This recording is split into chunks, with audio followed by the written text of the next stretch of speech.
No tienes por qué pensar que estoy loco, Elliot. Son muchas las personas que tienen manías extrañas.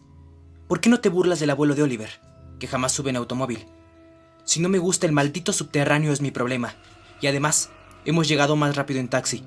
Y si hubiéramos viajado en tranvía, habríamos tenido que subir a pie la colina desde Park Street.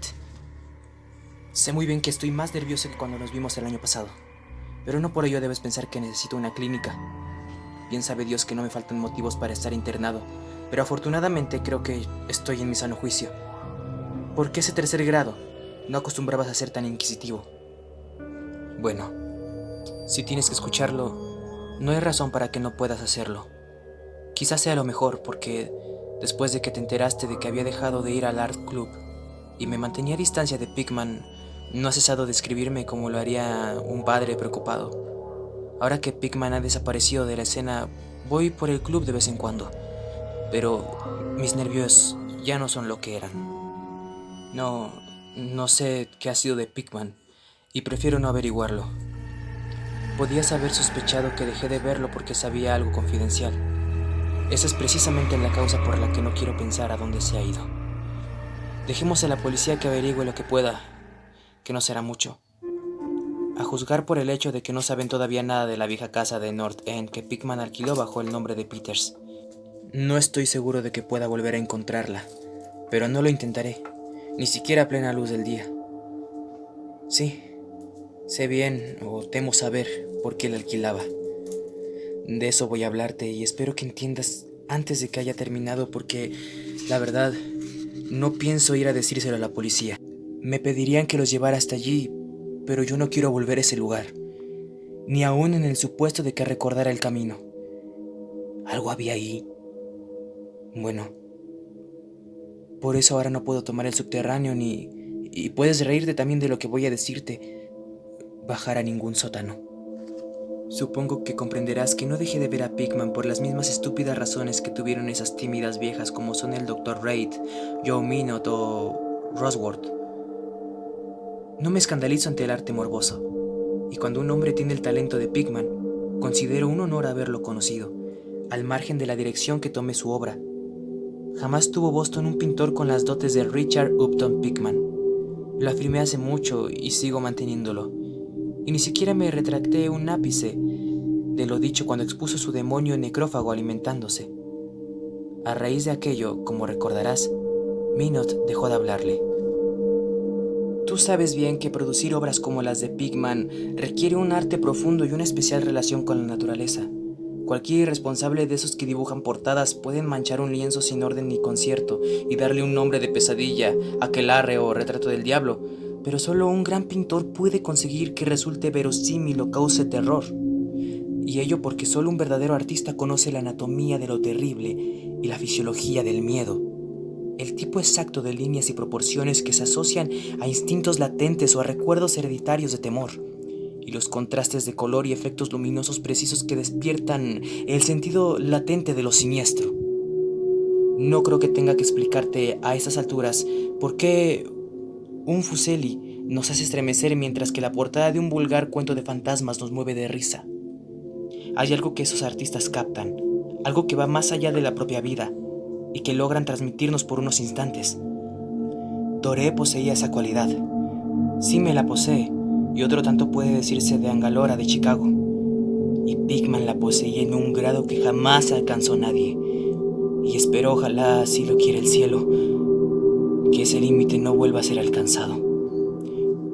No me preguntes qué es lo que ven. Tú sabes perfectamente que en el arte normal existe una gran diferencia entre lo vital y lo palpitante. Proceda de la naturaleza o de modelos y las porquerías sin el más mínimo valor que los mediocres mercantilizados producen a discreción en el estudio. Bien, diría que el artista realmente original tiene una visión que lo lleva a configurar modelos o a plasmar escenas del mundo espectral en que vive. De cualquier modo, consigue unos resultados que se diferencian tanto de los almibarados sueños de quien quiere pasar por pintor, como la obra del pintor de la naturaleza lo hace de los pastiches del dibujante que ha seguido cursos por correspondencia.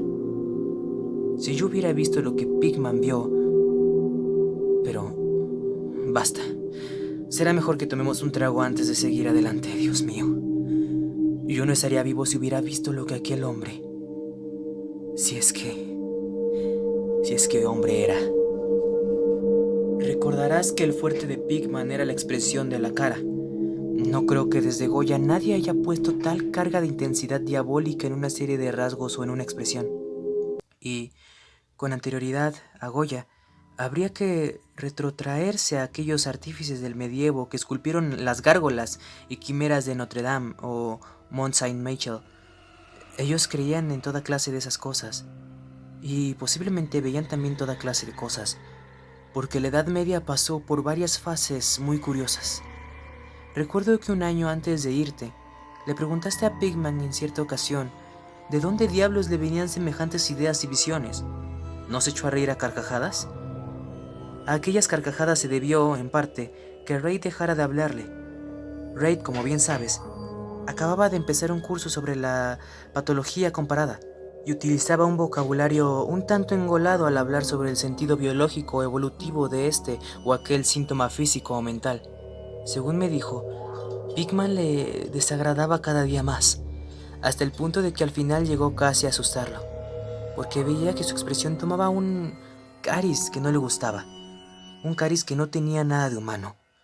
Hablaba mucho sobre el régimen alimenticio y dijo que a su juicio, Pigman era un ser anormal y excéntrico en grado sumo.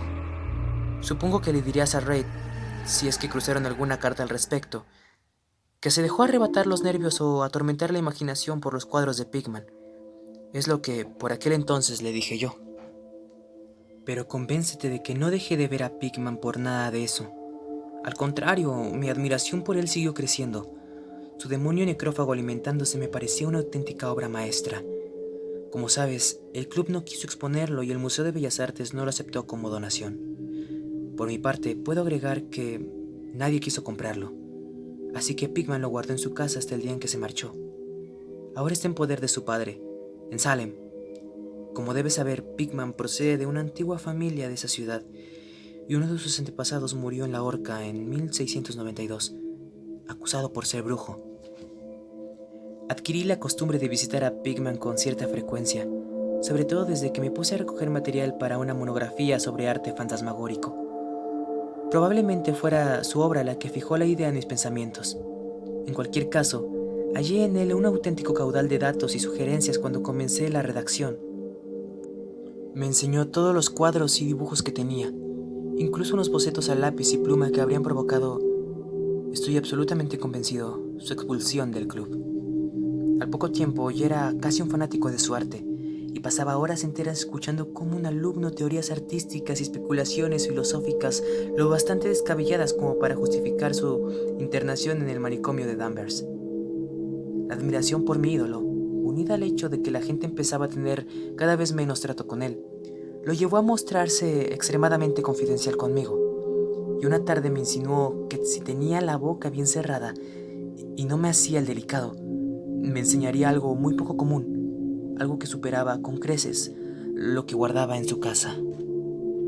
Hay cosas, dijo, que no van con Newbury Street, cosas que estarían fuera de lugar y que no conviene imaginarse aquí. Yo me dedico a captar las emanaciones del alma, y eso es algo que no se encuentra en las advenedizas y artificiales calles construidas por el hombre. Back Bay no es Boston, en realidad no es nada todavía, porque aún no ha tenido tiempo de acumular recuerdos y atraer a los espíritus locales. En caso de haber fantasmas aquí, serían como mucho los fantasmas domesticados de cualquier marisma pantanosa o gruta poco profunda. Y lo que yo necesito son fantasmas humanos, los fantasmas de seres lo bastante refinados como para asomarse al infierno y comprender el significado de lo que he visto ahí. El lugar indicado para que viva un artista es el North End. Si los estetas fueran sinceros, soportarían los suburbios porque allí se acumulan las tradiciones. Pero por Dios, ¿no comprendes que esos lugares no han sido simplemente construidos, sino que han ido creciendo? Allí, generación tras generación, la gente ha vivido, sentido y muerto, y en tiempos en que no se temía ni vivir, ni sentir, ni morir. ¿Sabías que en 1632 había un molino en Copp's Hill? Y que la mitad de las calles actuales fueron trazadas hacia 1650. Puedo mostrarte casas que llevan en pie 2 siglos y medio e incluso más. Casas que han soportado lo que bastaría para ver reducida a escombros una casa moderna. ¿Qué sabe el hombre de hoy de la vida y de las fuerzas que se ocultan en ella? Para ti los embrujos de Salem no pasan de una ilusión. Pero me encantaría que mi bisabuela pudiera contarte ciertas cosas. La ahorcaron en Gallows Hill, bajo la mirada santurrona de Cotton Mather. Mather. Maldito sea su nombre. Temía que alguien consiguiera escapar de esa detestable jaula de monotonía. Ojalá alguien lo hubiera hechizado o bebido su sangre durante la noche. Puedo mostrarte la casa donde Mather vivió y otra en la que temía entrar. A pesar de todos sus encantadores discursos, sabía cosas que no se atrevió a decir en aquel estúpido Magnalia o en el no menos pueril Maravillas del Mundo Invisible. ¿Sabías que hubo un tiempo en que todo el North End estaba atravesado por túneles a través de los cuales las casas de ciertas personas se comunicaban entre sí y además con el camposanto y con el mar? Muchos procesos y persecuciones a cielo abierto, pero cada día sucedían cosas que no podían entender, y de noche escuchaban risas que no se sabía de dónde provenían. En 8 de cada 10 casas construidas antes de 1700, intactas desde entonces, podría mostrarte algo extraño en el sótano. Apenas pasa un mes sin que no se oiga hablar de obreros que descubren galerías y pozos cubiertos de ladrillos. Cuevas que no conducen a parte alguna cuando derriban este o aquel edificio. Tuviste ocasión de ver uno cerca de Henchman Street desde el ferrocarril elevado el año pasado. Allí había brujas y lo que sus conjuros convocan, piratas y lo que ellos trajeron del mar, contrabandistas, corsarios, y puedo asegurarte que en aquellos tiempos la gente sabía cómo vivir y cómo ensanchar los confines de la vida. Este no era, sin duda, el único mundo que le era dado a conocer a un hombre inteligente y lleno de arrojo, y pensar que hoy en cambio los cerebros son tan inocuos que hasta un club de supuestos artistas se estremece y sufre convulsiones si un cuadro hiere los sentimientos de los contertulios de un salón de té de Bacon Street. Lo único que salva el presente es que su estupidez le impide cuestionar con sumo rigor el pasado. ¿Qué dicen en realidad los mapas, documentos y guías acerca del North End? Bah, tonterías. Así, a primera vista, me comprometo a llevarte a 30 o 40 callejuelas al norte de Prince Street, de cuya existencia no saben ni 10 seres vivos fuera de los extranjeros que pululan por ellas. ¿Y qué saben de ellas esos hombres de facciones mediterráneas? No, Thorber, esos antiguos lugares se encuentran en el mejor de los sueños. Rebosan de prodigios, terror y evasiones de lo cotidiano. Y no hay alma humana que los comprenda ni sepa sacar partido de ellos. Mejor dicho, no hay más que una, porque yo no me he puesto a escarbar en el pasado para nada. Escucha, a ti te interesan estas cosas, y si te dijera que tengo otro estudio allí, donde puedo captar el espíritu nocturno de antiguos horrores y pintar cosas en las que ni siquiera se me había ocurrido pensar, en Newbury Street. Naturalmente, no voy a ir a contárselo a esas condenadas viejas del club, empezando por Wraith, maldito sea, que anda por ahí diciendo cosas tales como que yo soy una especie de monstruo que se desliza por el tobogán de la evolución, pero en sentido contrario.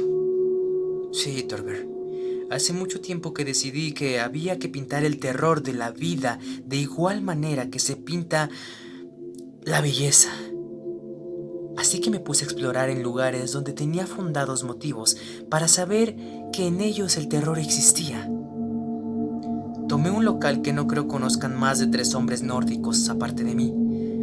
No está muy lejos del ferrocarril elevado en cuanto a distancia se refiere, pero está a siglos por lo que al alma respecta. Lo que me impulsó a tomarlo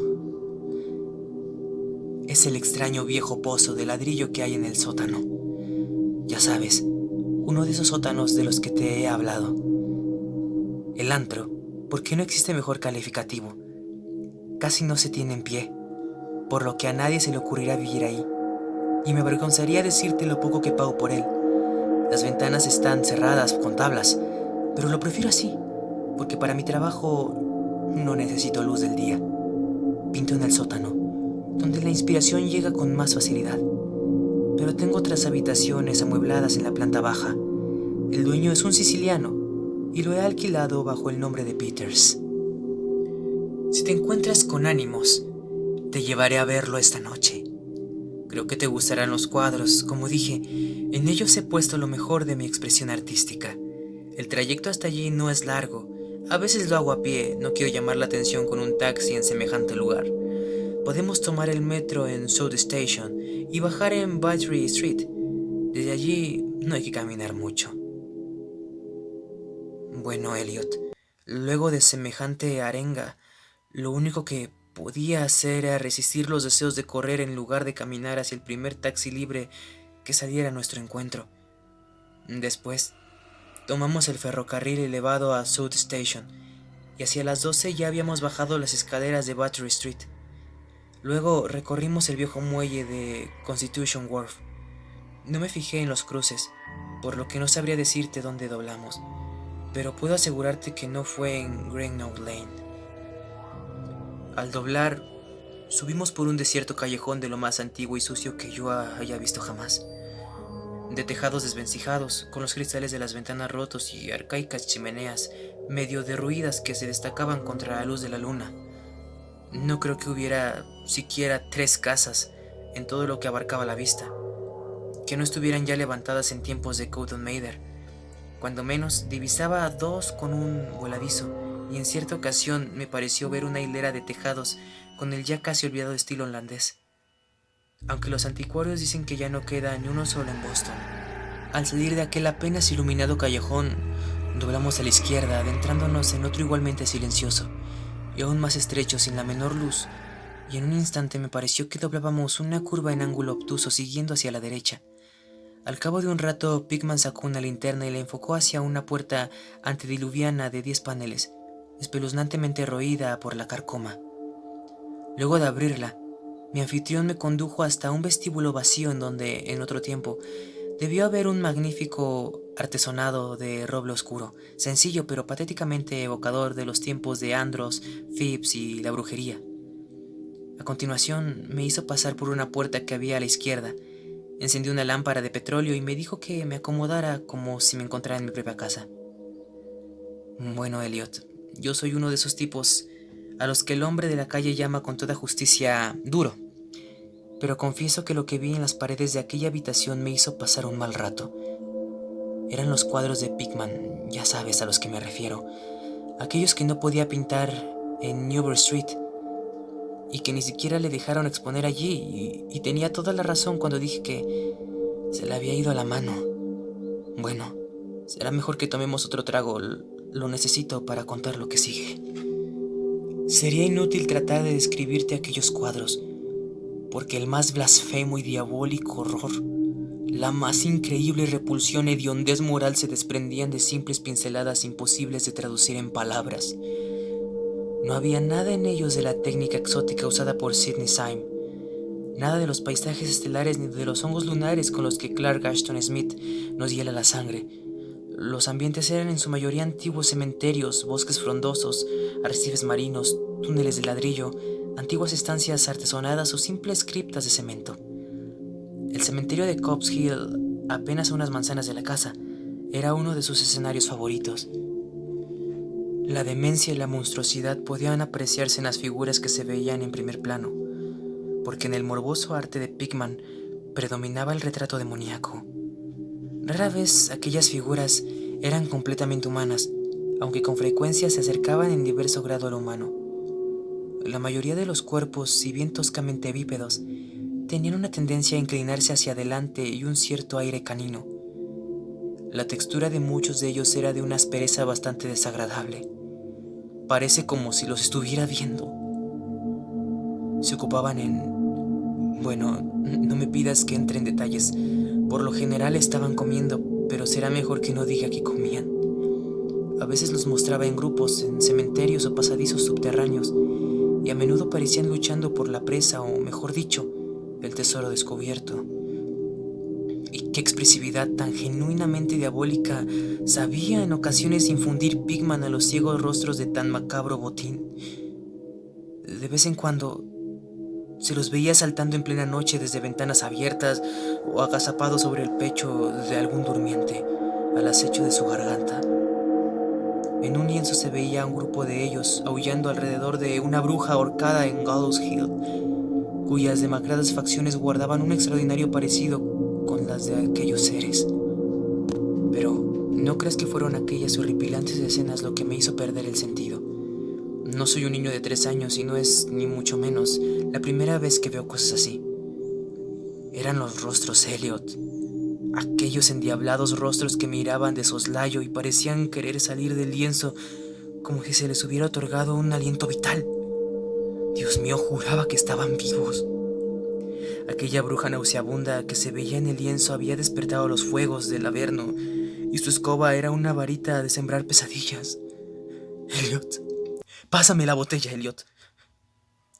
Había algo llamado la lección. Santo cielo.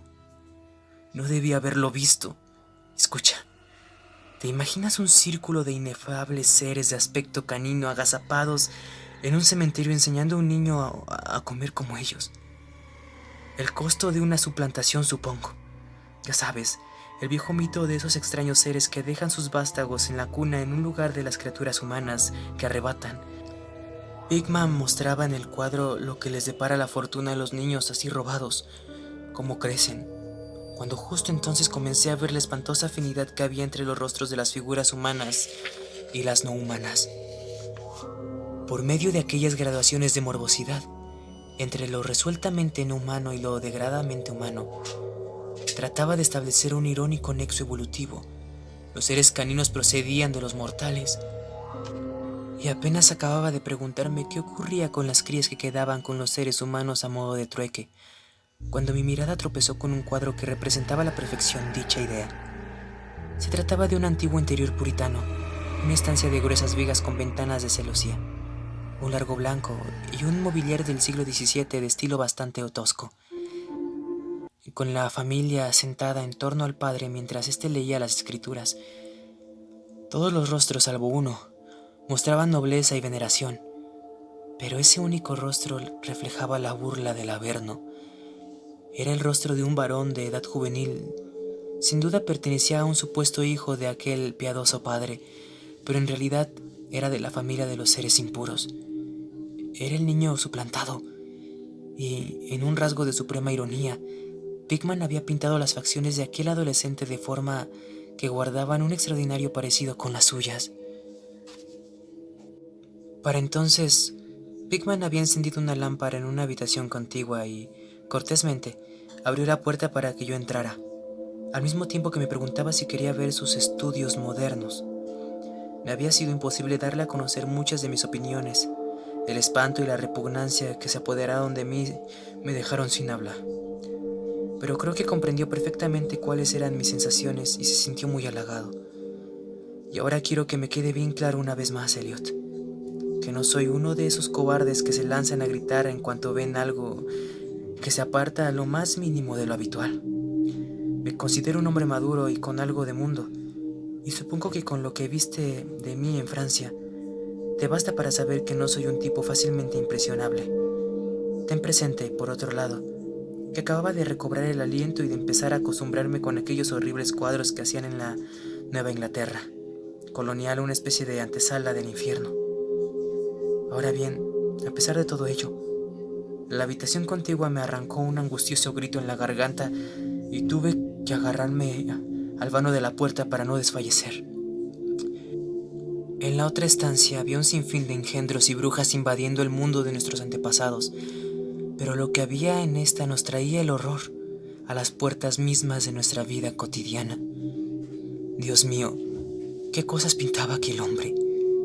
Uno de los lienzos se llamaba Accidente en el subterráneo, y en él un tropel de abominables seres surgían de alguna ignota catacumba a través de una grieta abierta en el suelo de la estación del metro de Bolson Street y se lanzaban sobre la multitud que esperaba el andén.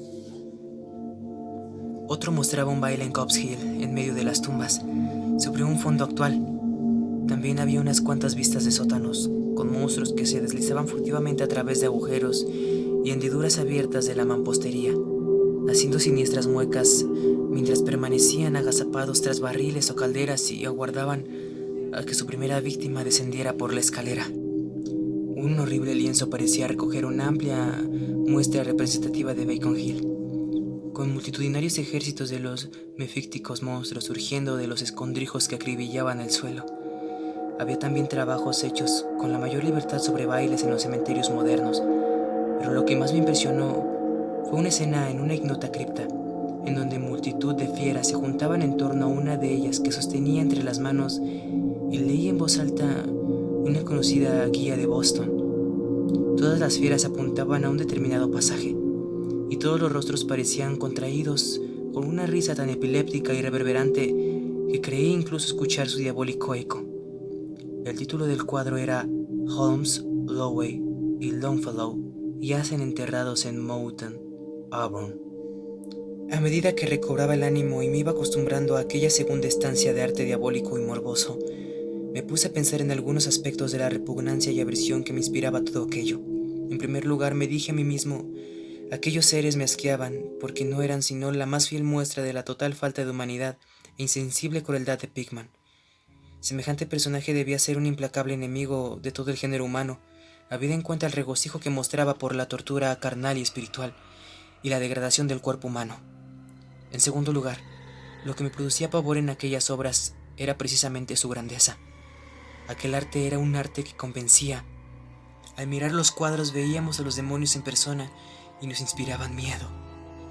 Y lo extraño del caso era que la hipnótica fuerza de Pickman no provenía de una selectividad previa o del cultivo de lo extravagante.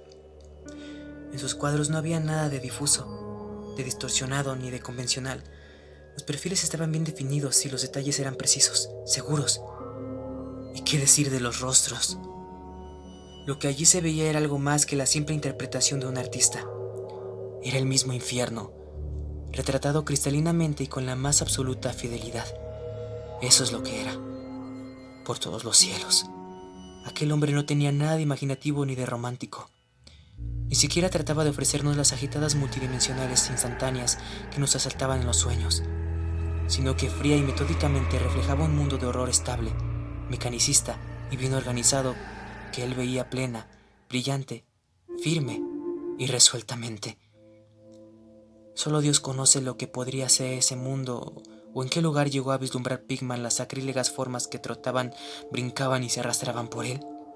Pero cualquiera que fuera la increíble fuente en que se inspiraba sus imágenes, una cosa estaba fuera de duda. Pickman era en todos los sentidos, tanto a la hora de concebir como de ejecutar, un destacado y casi científico pintor realista. A continuación bajé tras mi anfitrión a su estudio en el sótano y me preparé para el salto de algo diabólico entre aquellos lienzos sin terminar. Cuando llegamos al final de la escalera impregnada de humedad, Pickman enfocó la linterna hacia un rincón del enorme espacio que se abría ante nosotros. Iluminó el brocal circular de ladrillo de lo que debía ser un gran pozo excavado en el suelo.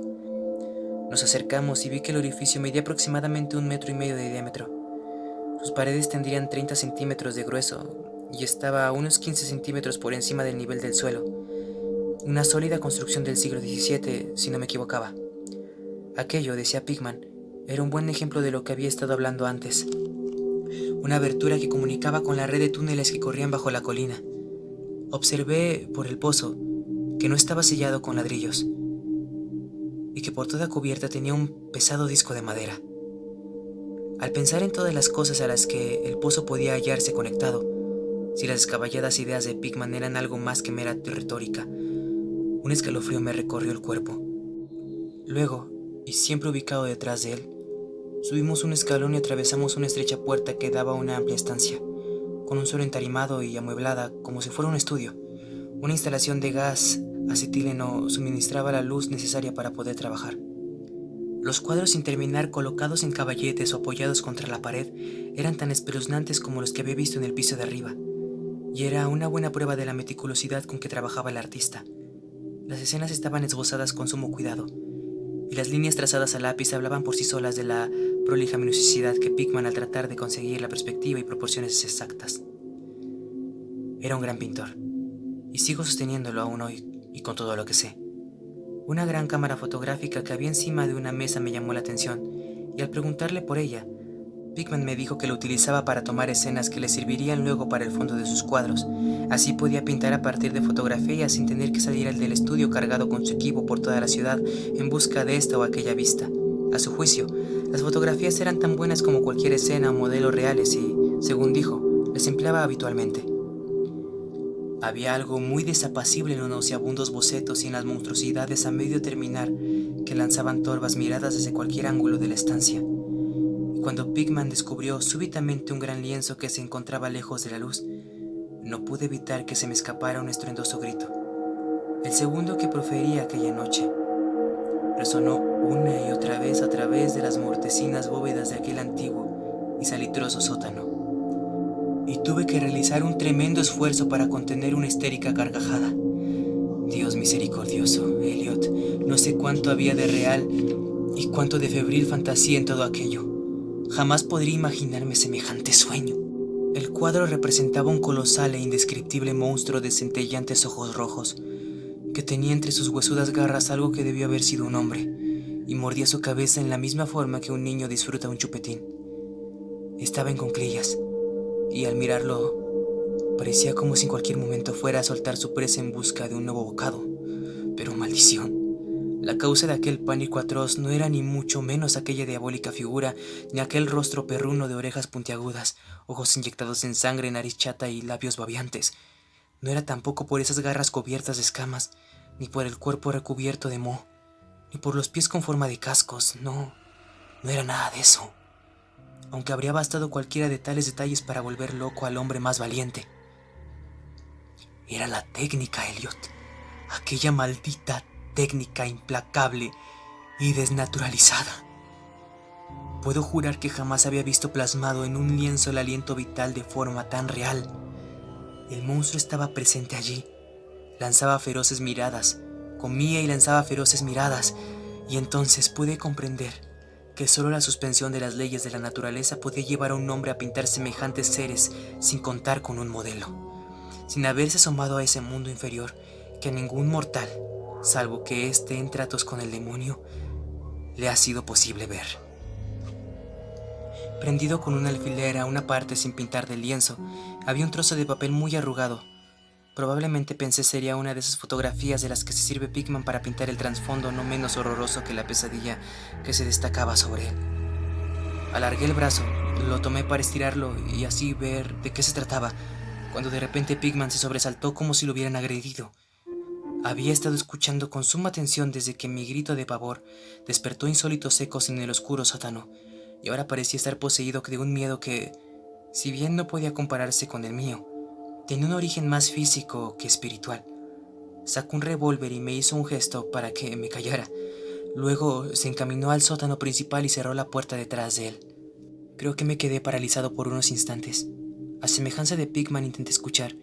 Me pareció oír el leve sonido de alguien que correteaba, seguido de unos alaridos o golpes en una dirección que no sabría decir. Pensé en gigantescas ratas y sentí que un escalofrío me recorría todo el cuerpo. Luego se oyó un amortiguado estruendo que me puso la carne de gallina, un sigiloso y vacilante estruendo, aunque no sé cómo expresarlo en palabras. Parecía como si un gran madero hubiera caído encima de una superficie de piedra o ladrillo, madera sobre ladrillo. ¿Me sugería algo aquello? Volvió a oírse el ruido, esta vez más fuerte, seguido de una vibración como si el madero cayera ahora más lejos. A continuación se oyó un sonido chirriante y agudo, y a Pickman en voz alta, gritando palabras que no entendí junto a la atronadora descarga de las 6 balas del revólver, disparadas espectacularmente tal como lo haría un domador de leones para impresionar al público.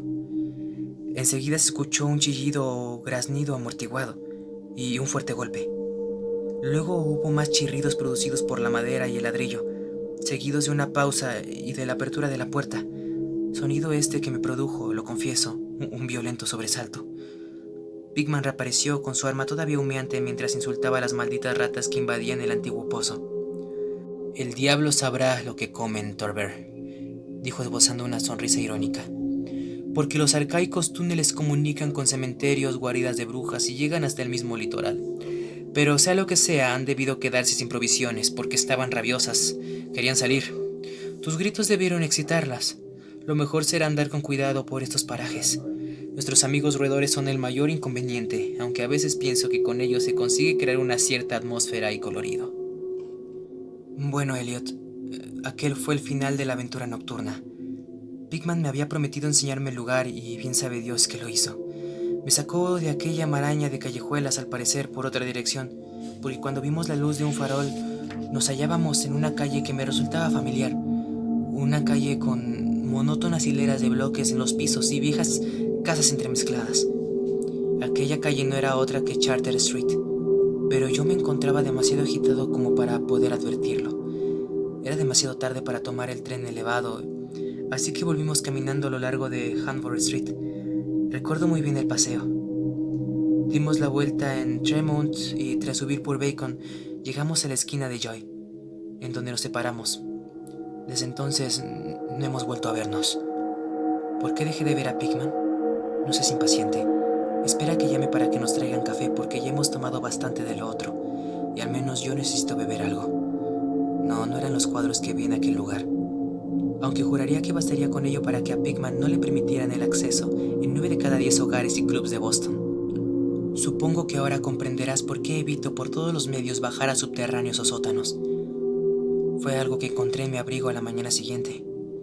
Me refiero al arrugado papel prendido a aquel horripilante lienzo del sótano. Aquello que tomé por una fotografía de alguna vista que Pigman pretendía reproducir a manera de fondo para el monstruo. El último sobresalto de Pigman se produjo justo cuando iba a desenrollar el papel, y al parecer lo guardé distraídamente en el bolsillo. Pero bueno, aquí está el café. Te aconsejo que lo tomes puro, Elliot. Sí. A aquel papel se debió que no volviera a ver más a Pigman. Richard Upton Pigman, el artista más dotado que he conocido y el más execrable ser que haya traspasado jamás los límites de la vida para abismarse en las cimas del mito y la locura. El viejo rey tenía razón, Elliot. No puede afirmarse que Pigman fuera humano estrictamente hablando. O bien nació bajo una influencia maligna o dio con la forma de abrir la puerta prohibida. Ya da lo mismo, porque desapareció. Volvió a abismarse en esa increíble oscuridad que a él tanto le gustaba frecuentar. Será mejor que encendamos el candelabro. No me pidas que te explique o siquiera conjeture qué es lo que quemé. Tampoco me preguntes qué fue lo que provocó los sonidos y golpes que Pigman trató de indilgar a las ratas. Hay secretos que pueden proceder de los viejos tiempos de Salem, y Cotton Mather cuenta cosas aún más extrañas. Bien sabes tú que endiabladamente expresivos eran los cuadros de Pigman. Como todos nos preguntamos más de una vez, ¿de dónde podía sacar aquellos rostros? Bueno, después de todo, aquel papel no era la fotografía de un paisaje. En él se veía únicamente el ser monstruoso que estaba pintando en aquel horrible lienzo. Era el modelo en que se inspiraba, y el fondo no era sino la pared del estudio del sótano, pintada con todo lujo de detalle. Por el amor de Dios, Elliot, la fotografía había sido tomada del natural.